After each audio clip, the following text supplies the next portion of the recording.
இப்போ வர்ற ஃபேன்சியான சாரீலாம் நிறையவே வந்து முந்தானையில் இந்த மாதிரி லேசஸ் வர்றதை பார்க்கலாம். இது வந்து ரெடிமேட் லேசஸ் அப்படின்னு சொல்லுவோம், அப்படிலாம் ரெடிமேட் குஞ்சம் அப்படின்னு சொல்லலாம். நிறைய சாரீ வந்து முந்தானையில் இந்த மாதிரி கொடுத்துருக்காங்க. சிலது வந்து இந்த மாதிரி அழகாக ஃபினிஷ் பண்ணியிருப்பாங்க. இந்த லேஸ் கொடுத்தாலுமே இந்த இடம் வந்து எங்கேயுமே பிசர் தெரியாமல் அழகாக ஃபினிஷ் பண்ணி வர்றதும் இருக்குது. சிலது வந்து இந்த மாதிரி ஃபினிஷ் ஆகாமல் துணி உள்ளார கொஞ்சம் கொடுத்து பிசர்லாம் வர மாதிரியும் கொடுத்துருப்பாங்க. இந்த பிசர் வராமல் நம்ம எப்படி இதை அழகாக மடித்து தச்சு இது மாதிரியே சூப்பர் ஃபினிஷிங்கில் கொடுக்கலாம் அப்படிங்கிறத பார்க்கலாம். இந்த மாதிரி எக்ஸ்ட்ரா கிளாத் கொடுத்துருப்பாங்க. அப்படி இல்லைனா இந்த இடத்துல கொஞ்சமாவது துணி இருக்கும், ஒரு 1/2 இன்ச்சு 1/4 இன்ச்சுக்காக துணி இருக்கும், பிசர் வந்துகிட்டே இருக்கும்.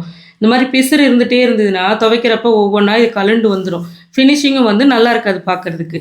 அப்போ இது என்ன பண்ணணும்னா, துணியோட உள்பக்கம் எடுத்துக்கோங்க, இந்த புடவையோட உள்பக்கம் எடுத்துக்கோங்க ராங் சைடில்.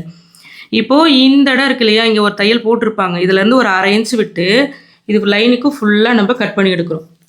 ஒரு 1/2 இன்ச்சு விட்டுருந்தோன்னா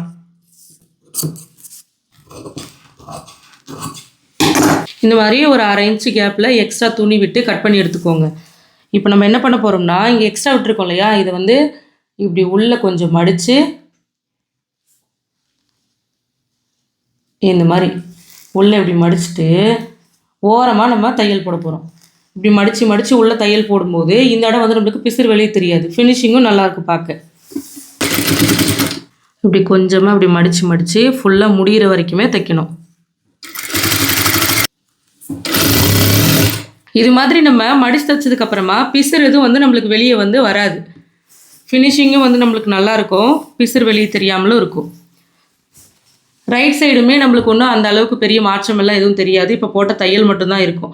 முந்தானையில் கரெக்டான ஃபினிஷிங் வேணும், இந்த மாதிரி உங்களுக்கும் சேரீயில் வந்து உள்ளார பிசர் இருக்குன்னா இது மாதிரி ட்ரை பண்ணுங்கள், உங்களுக்கு கரெக்டாக வரும். நம்மளுடைய ஸ்ரீஜா உலகம் டைலரிங் ஆப்பில் இருக்கிற கிளாஸஸ் எல்லாமே ஆஃபரில் கொடுத்துருக்கேன். இந்த பொங்கல் வரைக்கும் தான் ஆஃபர் இருக்குது. உங்களுக்கும் கற்றுக்கணும் அப்படின்னு விருப்பம் இருந்துச்சுன்னா நீங்களும் கிளாஸை வாங்கி கற்றுக்கோங்க. நமக்கு தெரிஞ்ச விஷயத்த நம்ம மற்றவங்களுக்கும் சொல்லிக் கொடுப்போம்.